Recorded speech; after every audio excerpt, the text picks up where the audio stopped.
Bom, então vamos iniciar aí. Boa noite, Everton. O pessoal pode assistir depois aí, né?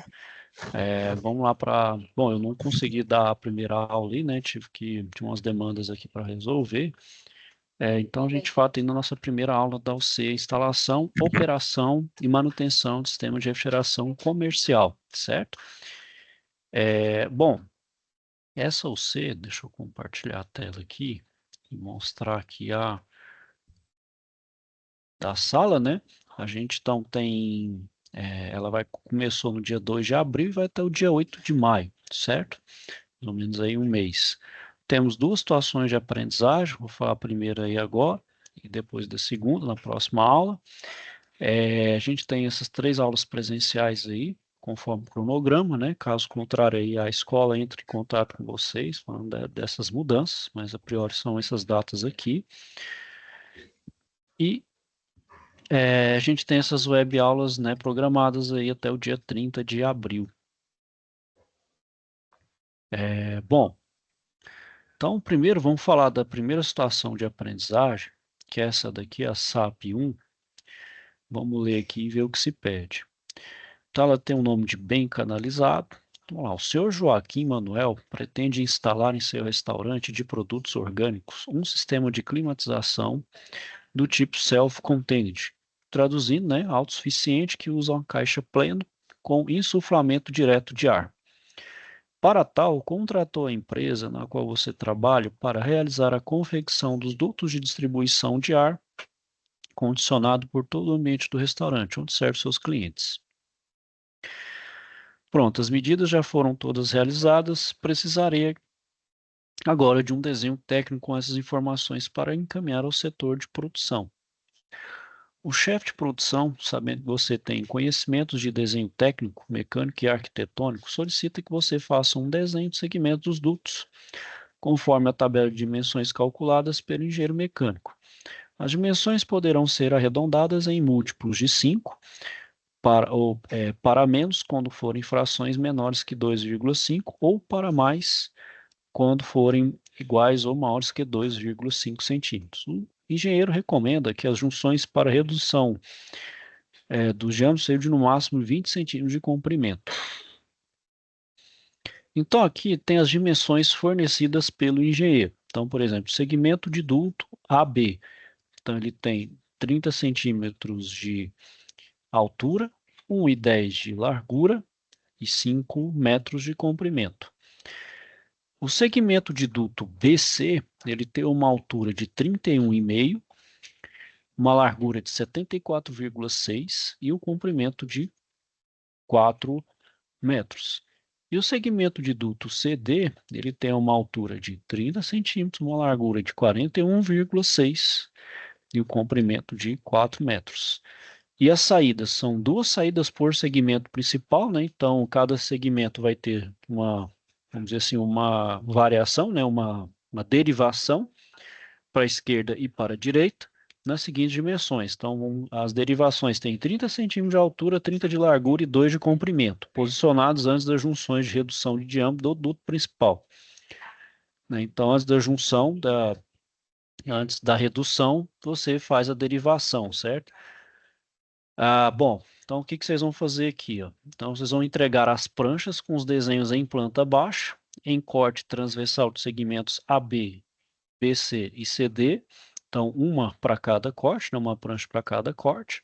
Eu tenho um corte, então, longitudinal, uma prancha em perspectiva em 120 graus, com toda a rede de dutos, e com a caixa pleno. A pleno é aquela caixa principal que é, faz toda a captação de ar externo, né? Preenchida com os dados de cada trecho da tubulação. Então, tem que constar uma informação de largura, altura, comprimento, informação de área interna de cada segmento, e a escala deve ser usada de 1 para 20, com recurso de encurtamento para comprimentos maiores que 2 metros. Bom, então, mais ou menos, o que vocês vão ter que fazer aqui, ó. Então, um exemplo aqui, vou pegar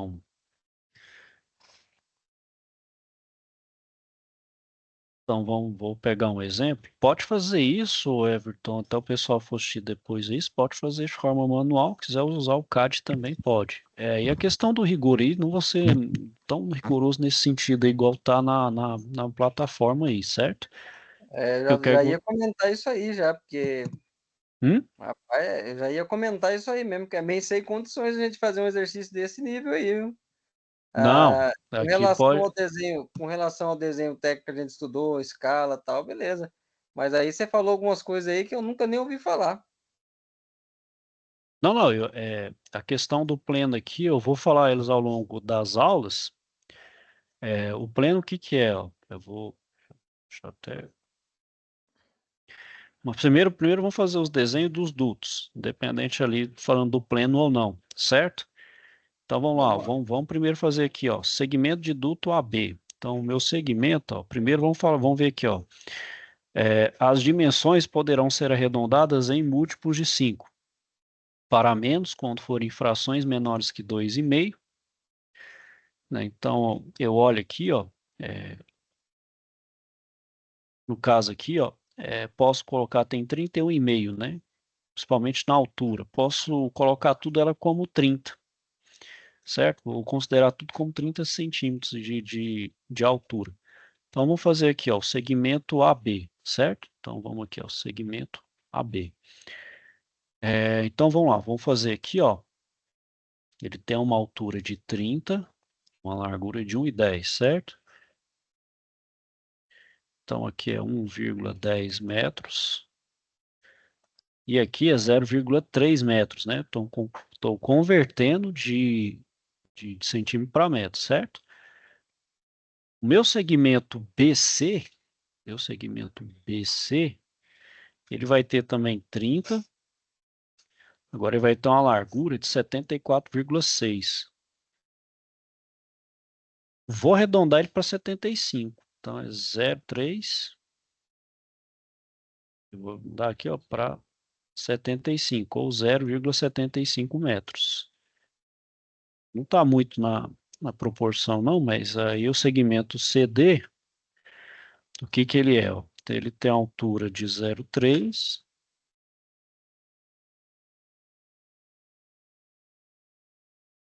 Vou considerar 0,3, ó. Tô falando 31,5. Vou fazer aquele arredondamento.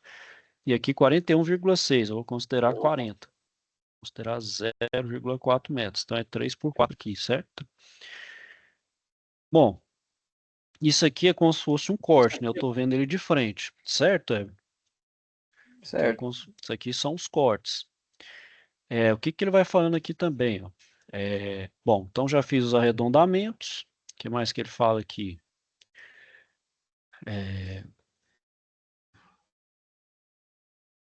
Bom, que ele vai... ele fala aqui, por exemplo, das reduções. Bom, vamos fazer em outra perspectiva. Então, qual que é o comprimento aqui, ó? Vou fazer o segmento AB, ó. Vou fazer olhando de frente. Então, eu tenho um segmento AB aqui, ó. Então, ele tem um comprimento de 5 metros. Então, vou supor aqui, ó. Vamos supor que aqui é 5 metros. Estou fazendo isso aqui. Beleza. Então, aqui, ó, eu tenho 5 metros. Aqui eu tenho os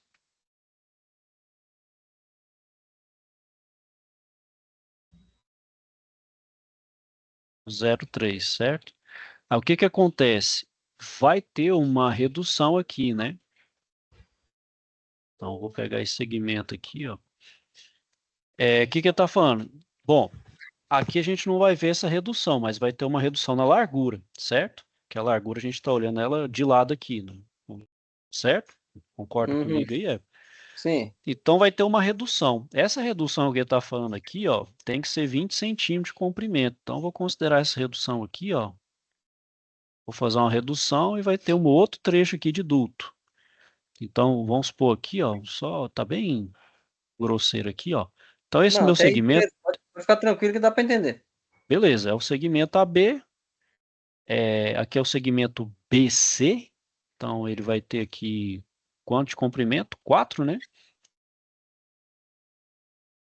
Então, vamos pôr aqui 4 metros. E aqui, ó, ele vai ter uma outra redução. Então, eu vou reduzir mais um pouquinho. Então, a redução aqui, ó, vamos supor que ela é de 20 centímetros, igual está falando lá, 20 centímetros ou 2,5 metros, certo? Aí mais uma redução, e esse comprimento aqui de 4 metros é o trecho CD, né? Que Uhum. também é 4 metros.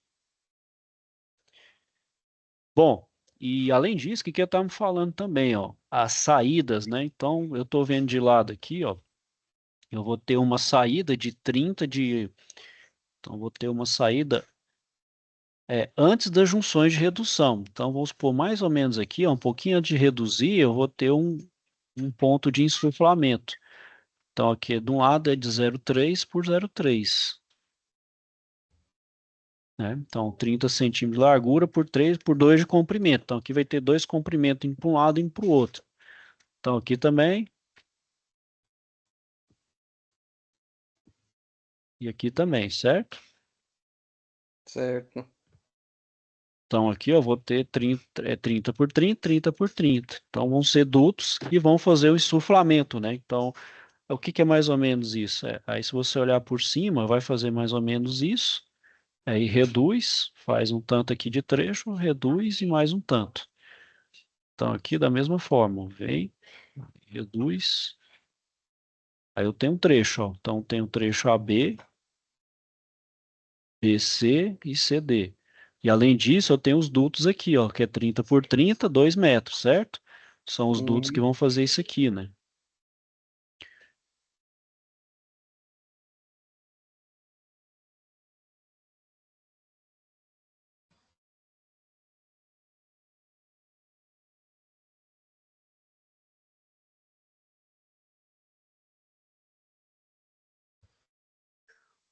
O pleno, o que que eles falam do pleno? O pleno, eu vou mostrar na figura o que que é esse pleno de insuflamento. Então, aqui, ó, pleno, Ah, pleno, o nosso exercício é fazer esse desenho. isso. Além disso, vocês vão fazer na perspectiva. Se vocês conseguirem fazer na perspectiva, é porque eu também sou meio, não tenho muita habilidade para isso, mas se quiser fazer as vistas assim, pode também. Vou mostrar aqui, é, deixa eu só mostrar aqui, só ver se tem a imagem aqui certinho.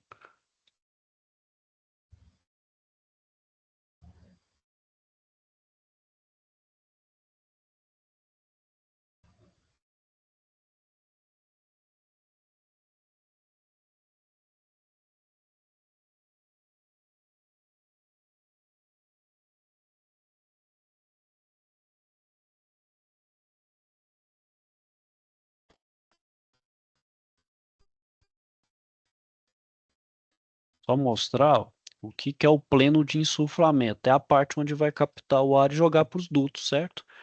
Se esses dutos vão jogar para os ambientes, eu preciso captar esse ar externamente.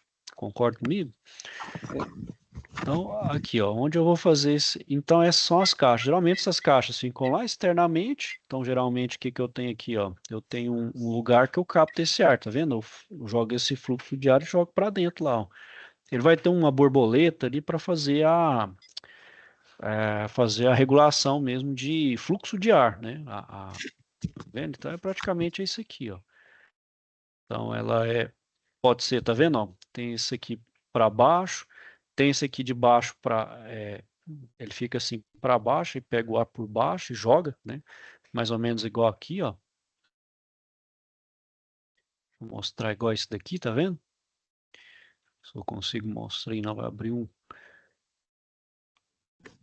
Tá, mas aí dá para visualizar bem nessa imagem aí, dá para visualizar. Dá, né? Tá vendo, ó? Tá vendo o desenho aqui, ó? Ela pega por fora aqui, ó. E os plenos é justamente também para fazer os dutos. É mais ou menos esse, tá vendo, ó? Bem, Aham. bem parecido aqui, ó. Deixa eu ver se eu consigo mostrar um. Ó, tá vendo? É muito parecido com isso daqui, ó. Aí, ao invés de ser 2 trechos, são 3 trechos, né? Então tem 1, 2 e 3. E aqui é antes da redução, ó. Tá vendo? Aqui é depois da redução. Geralmente é antes. Aqui tem um exemplo, deixa eu ver se eu tenho um outro exemplo aqui.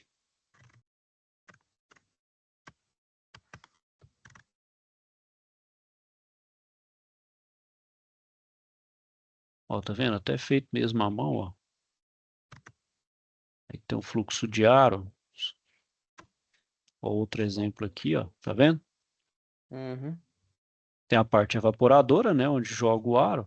Aí os dutos, o que que vai ser, ó? Tem a redução, aí aqui não tem, né? Já é direto. Aqui você vai fazer um braço de 2 metros para um lado para o outro. Então, tá vendo? 2 metros. Bem parecido com esse daqui, ó. Só que vai ser para o lado. Para a esquerda e para a direita. Mas só para eu entender o que pede essa SAP aí, é fazer esse desenho. Isso, é fazer o desenho. É simples, é só fazer esse Beleza. desenho. Pode fazer tá falando de escala de 1 para 20 para reduzir, né? Para caber ali na folha, né? Então, por isso que tem a Uhum. escala ali de 1 para 20. E quando fala, por exemplo, quando tem um trecho que vamos dizer assim, é uniforme, com o mesmo comprimento, você faz um recurso chama de encurtamento. O que que é isso? Você pega um trecho, por exemplo, você tem um trecho aqui de duto, ou uma parte reta, que é bem longo, né, de 2 metros. Aí o que que você pode fazer? Você pode fazer assim, ó. Ele tem um negócio de corte, que é mais ou menos assim, ó. Aí você pode Ah, tá, representar entendi. ele que é 2 metros, certo? Entendi. É o recurso de encurtamento, chama de encurtamento. Você não precisa representar todo o comprimento. Você pode fazer só uma parte e falar que lá tem 2 metros, porque é o recurso de encurtamento, é próprio do desenho. Por exemplo, você caber uma folha ali, né? Para caber o desenho dentro da folha, né? Deixa eu te fazer outra pergunta. Lá no curso, lá, sobrou pouca gente lá. Nós estamos em 4, 5 lá agora. E nós estamos fazendo assim meio que no coletivo ali, essa ISAP. Quem tem mais habilidade com cálculo ajuda o outro, quem tem mais habilidade com desenho ajuda. E nós estamos passando entre a gente ali. Então vai pingar uns desenhos aí meio parecido, meio igual. Só que a gente está fazendo junto. Tem algum problema? De forma alguma, na verdade, é até bom vocês fazerem juntos, mesmo que vocês vão claro, além de vocês se ajudarem mutuamente, é uma boa forma de vocês já o trabalho em equipe. Até porque a tendência agora é o trabalho ficar eles ficarem mais complexos, né? E a tendência é vocês fazerem junto, mesmo vocês É, trocarem justamente por ideias. isso mesmo. Não tem, para mim, não tem restrição nenhuma com relação a isso, não. Pode fazer tranquilamente, não tem esse rigor, não. Pode fazer, até é bom vocês fazerem, até saudável vocês fazerem isso. Se discutirem mesmo, fazer mesmo, é o melhor jeito. Não, beleza, então. É porque de Não, sim. repente faz um desenho e todos são 3, 4 desenhos que entrega tudo igual, falar, não, porque um Não, copiou o não, outro. não tem problema nenhum. Beleza. Pode fazer aí sem problema. Aí com relação às outras UCs também, se quiserem já fazer nas entregas também, elas continuem abertas, para não dar a questão do fechamento de módulo. É, mas esse módulo, juntamente com aquela eletrônica aplicada, ele vai fechar mês que vem, tudo junto, né? Não, ainda tem a outra UC ainda. A outra UC ainda Ah, vai vai. até junho. Que ainda tem a Ah, UC de refrigeração industrial, né? Essa agora é a comercial, certo? tranquilo, tranquilo. Beleza. Ok? Bom, falar um pouquinho então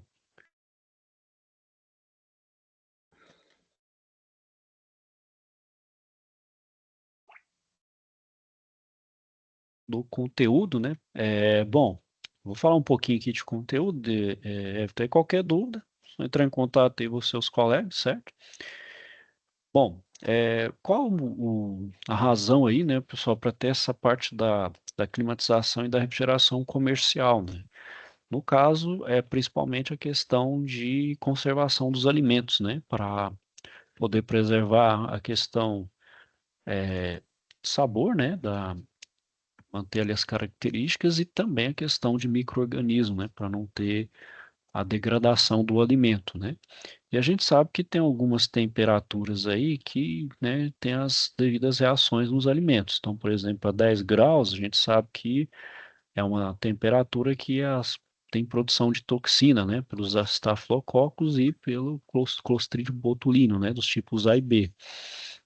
A 6 graus tem a multiplicação dos estafilococos, né? Então, para cada temperatura que vocês estão vendo, tem um tipo de multiplicação é uma temperatura ideal de multiplicação de um determinado micro-organismo. Então, tendo noção dessas temperaturas, você então tem uma forma de entender qual a melhor forma de conservar o alimento para evitar que ele então venha a ser contaminado. Claro, não tem como a gente conservar eternamente, tem um prazo, por mais que a gente, por exemplo, congele o alimento, no caso até menos 20 graus, por exemplo, você ainda tem reação química, não quer dizer que zerou.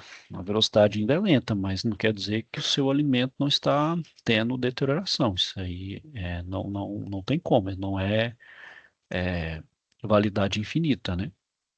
Então, essa é uma coisa que tem que ter em mente aí, né?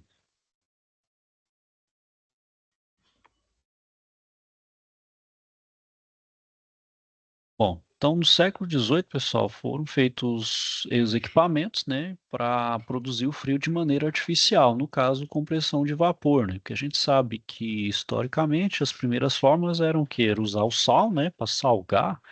Então a gente sabe que a umidade tem essa relação com a deterioração do alimento. Então se tirava a umidade com sal, né? O sal conservava mais o alimento, porém você desidratava, né? Então você tem que passar por um processo de desidratação. O outro era usar o gelo, né? Então tinha lugares que você tinha que pegar grandes blocos de gelo e transportar, porém dependendo da distância ou do, do ambiente climático, tá? Você não consegue manter esse gelo, ele derrete. Então precisou de usar formas.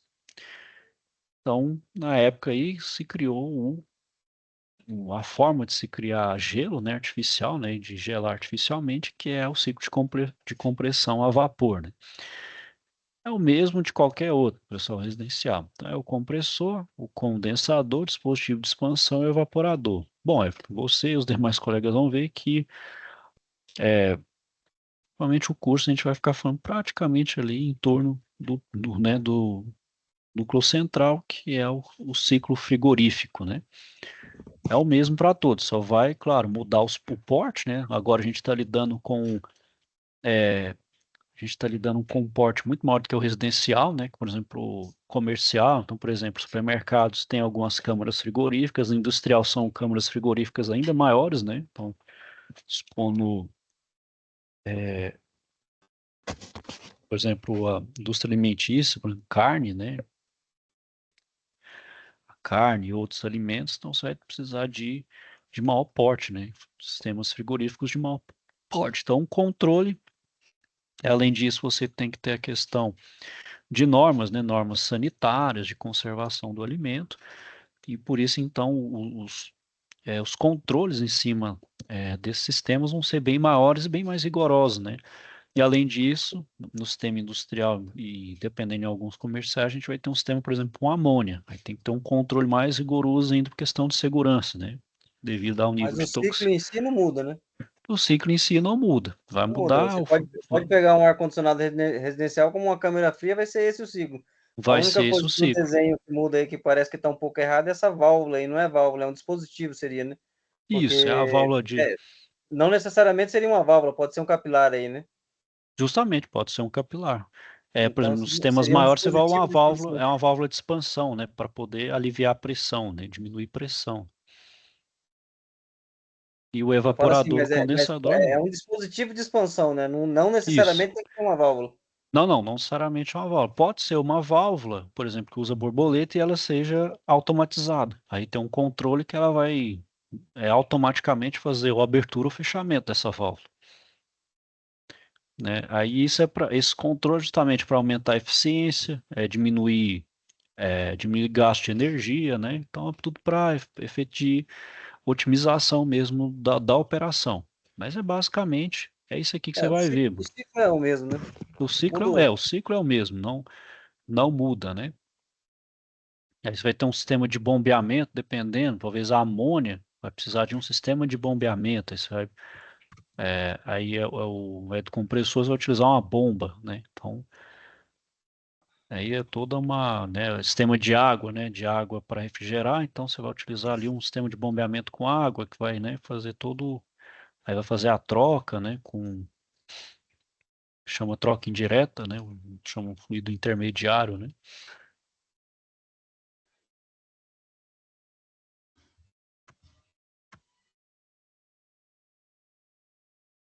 Bom, então o coração aí da operação é o compressor, né? Então ele pega o fluido a baixa pressão e aumenta a sua pressão, né? Então é para pegar a linha de baixa, né, que está saindo do evaporador e levando para alta, né? Então preciso pegar esse e comprimir, né, levar para uma alta pressão. Eu tenho idealmente, né, teoricamente a minha entropia ela é constante, né?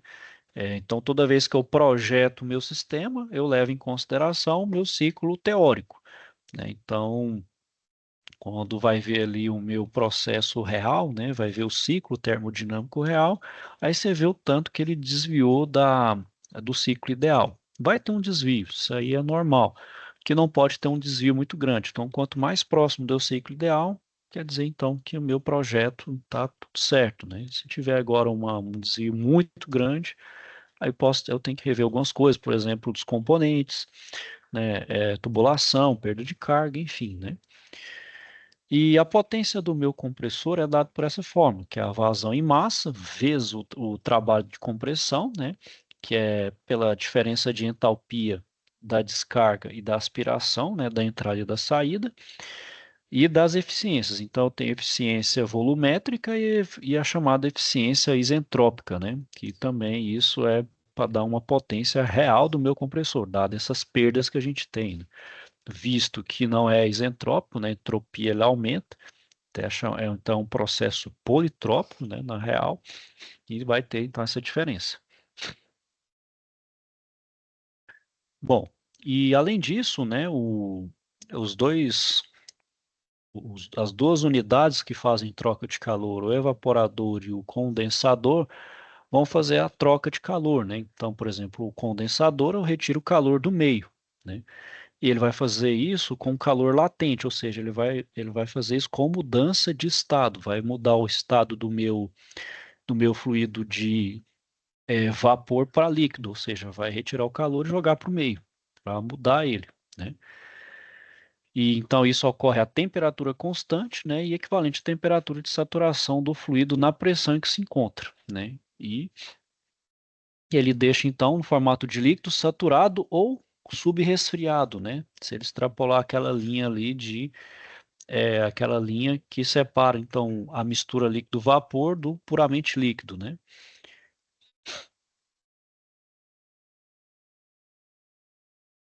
E o mesmo, por exemplo, vale para o meu evaporador, né? Então, o meu evaporador aí já vai mudar a temperatura, ele vai mudar o estado físico, né? De líquido para vapor, né? Aí do evaporador eu tenho chamado efeito calorífico, né? Que é a capacidade dele retirar o calor ali, que é justamente a carga térmica, né? De onde eu me retiro a carga térmica, de onde eu dimensiono então os equipamentos, né?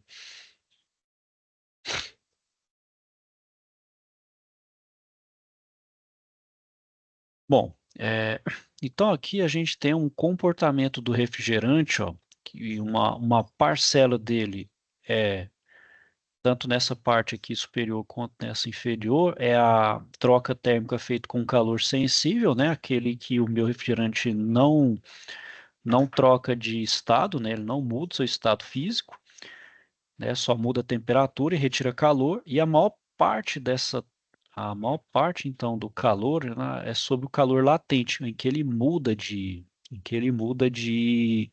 estado físico, né? Ou ele passa de vapor para líquido, ou ele passa de líquido para vapor, né? Então, se é de vapor para líquido é o condensador e é de líquido para vapor é na evaporadora, né? Então, tá vendo que é uma fração bem pequena dessa troca térmica é no calor sensível, de 2 a 7.000 de 12,5%. E de 70 a 90% é pela condensação, tá vendo? Então, é sempre pelo calor latente a maior parcela desse calor trocado aí. Bom, o dispositivo de expansão, né? Como a gente estava falando aí agora, né, Everton? Pode ser falado dispositivo de expansão, capilar também, né? Dependendo. Ou uma válvula mesmo de expansão, pode ser, a gente chama de válvula de expansão, pode ser a termostática, a eletrônica, né?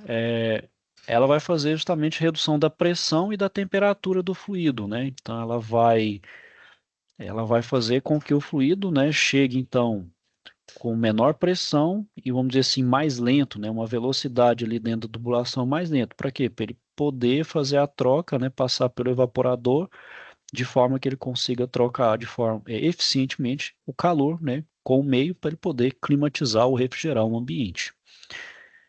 Idealmente, né, no ciclo teórico, ele é feito de forma isentálpica, ou seja, a entalpia dele é constante, né? E também, como falei, ele dosa centrado no evaporador, né?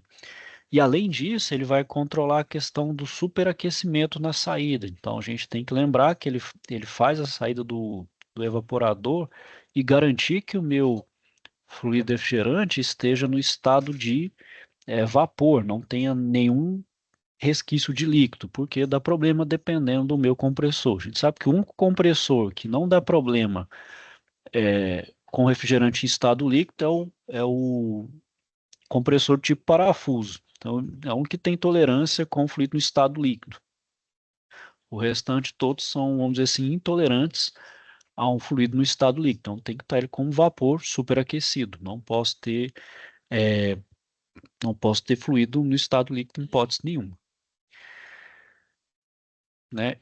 Então, no processo de expansão, esse fluido também pode ser que no alívio de pressão ele mude de estado, né?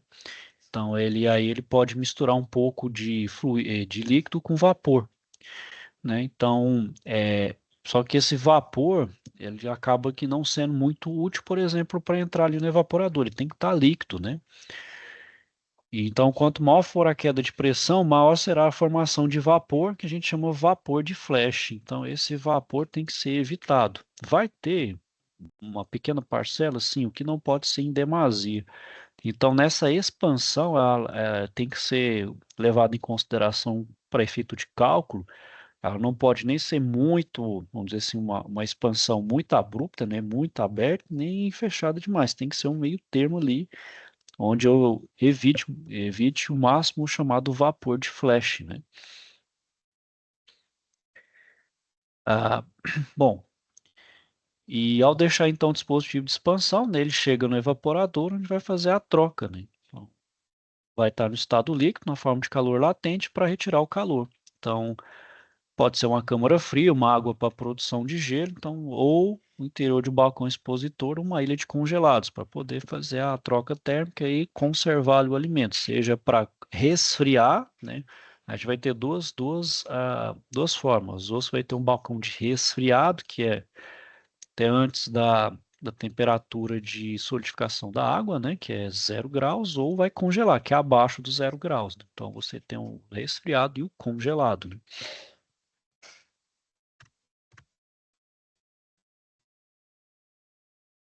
Bom, o efeito frigorífico, né, como eu falei, é a capacidade, então, que o meu evaporador tem de retirar calor por hora, né, por unidade de tempo. A gente sabe que é a unidade britânica, que é o British Thermal Unit, que é o BTU hora. Então, o tanto de BTU hora que ele consegue retirar do ambiente é o efeito frigorífico, a capacidade frigorífica. É, para grandes sistemas, né, de grande porte, aí já não utiliza o BTU hora, já utiliza o TR, que é o tonelada de refrigerante. O tonelada de refrigerante, ele tem também ele tem uma equivalente também, ó, quer ver? O equivalente TR, ó, TR para BTU hora. Ó, então, uma tonelada de refrigerante equivale a 12.000 BTUs por hora. Então, vai ter unidades aí de 5, 10, 20 toneladas de refrigerante. Então, você multiplica, né, cada TR é 12.000 BTUs, então os sistemas grandes aí têm uma grande capacidade de troca de calor. Né?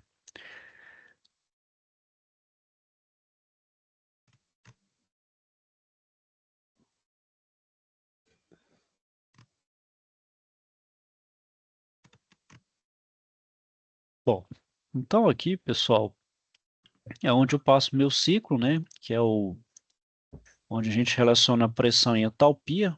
Cada fluido refrigerante tem sua curva característica, os dados característicos, então nessa região Então aqui, pessoal, quase um mais do mesmo aqui, ó, o que eu falei em termodinâmica, vou repetir aqui, né? Então, por exemplo, nessa região aqui, ó, é a região que o meu fluido refrigerante está uma mistura líquido-vapor.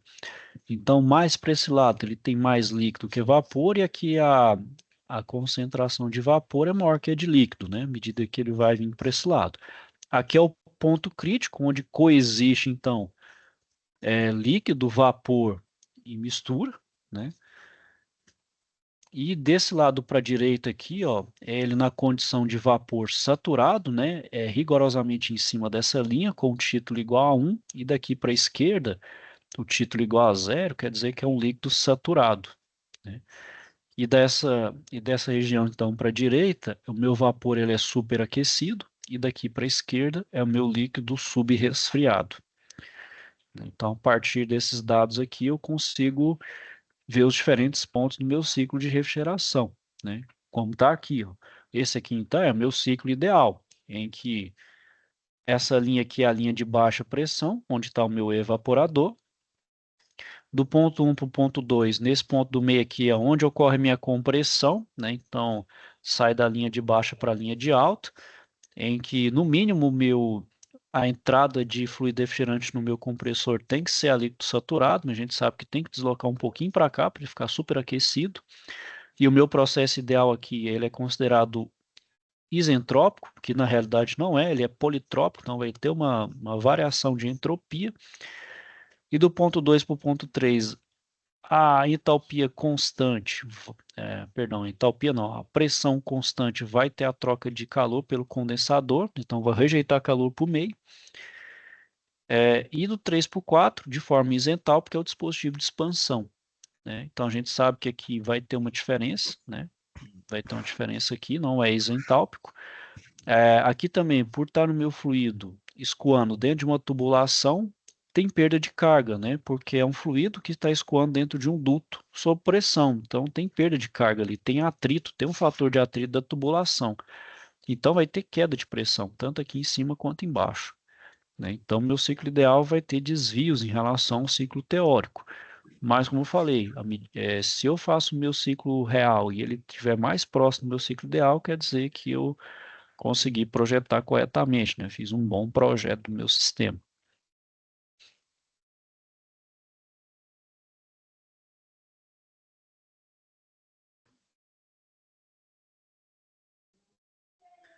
Então, aí foi o que eu falei, né?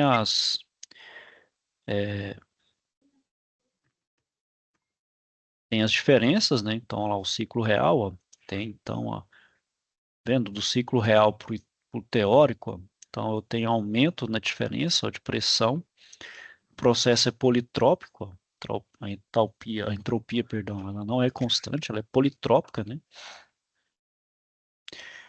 E a diferença, se for ver mesmo na prática, olhando os cálculos, a diferença não é tão grande assim. Claro, se tiver uma diferença absurdamente grande, é muito erro, pode ser que algo esteja errado, né? Ou no cálculo, na consideração teórica, pode ter sido considerado algo divergente aí. E com isso eu consigo determinar o meu COP, né? O COP, ele é o inverso da potência mecânica, né? Por exemplo, de um motor. O motor, a eficiência dele vai variar de 0 a 1, porque é o contrário, né? Então, a partir de uma fonte de calor, né? Então, por exemplo, o motor, o que é um motor ali? A partir da mistura combustível, oxigênio, e no caso de motor, a combustão ali é gasolina e etanol, precisa de uma fagulha, né? No caso ali, uma faísca. Ele gera uma explosão, então gera uma fonte térmica, né? Uma fonte térmica que gera então um trabalho mecânico, né? O virabrequim vai jogar força para as rodas, né? Então ele gera um trabalho. Então a partir de uma fonte de calor gera um trabalho. Aqui não, a partir da injeção de trabalho ele vai gerar um calor, né? Ele vai gerar a retirada de calor do ambiente.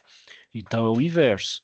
Então ele vai variar de 1 até infinito, vamos dizer assim, até maior do que 1. Então quanto maior do que 1, melhor, né, a potência frigorífica, melhor a eficácia do meu sistema de refrigeração.